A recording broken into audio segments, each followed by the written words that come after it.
اهلا بيكم متابعينا الكرام على شبكة جينيوس.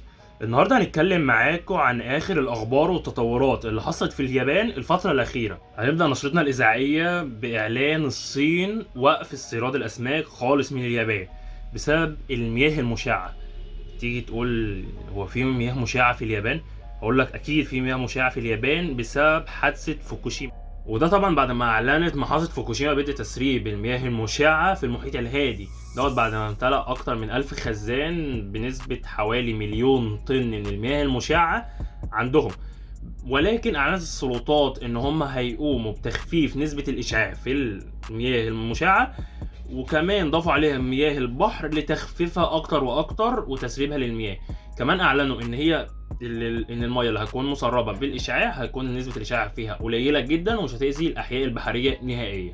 كمان اعلنت محطه فوكوشيما بدء تسريب المياه المشعه في المحيط الهادي في يوم 24 اللي فات حوالي الساعه 1، وكمان اعلنوا ان مده التسريب هتاخد حوالي 30 سنه لتسريب المياه كلها. أما الآن مع فترة الأخبار الرياضية مع الأخ هشاموفيتش. معك الخط هشاموفيتش. شكرا لك أخي هشام على هذه الترحيب الممل.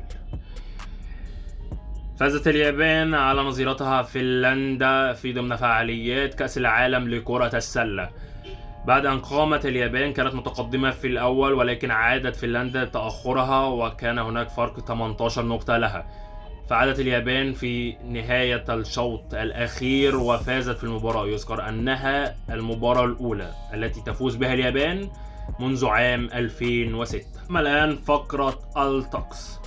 تحذر وكالات الأنباء الطقسية الموجودة في اليابان من ضربات الشمس بعد ارتفاع الأخير في درجات الحرارة في البلاد، وذلك ضمن حملات التوعية ضد ما اختار ضربات الشمس. ضربات الشمس يا جماعة خدوا بالكم منها، وكل واحد يمشي بإزازة مية كده عشان الدنيا تمشي. وكان معكم في الأخير هشام. شكرا لاستماعكم لو وصلتم للأخير يعني.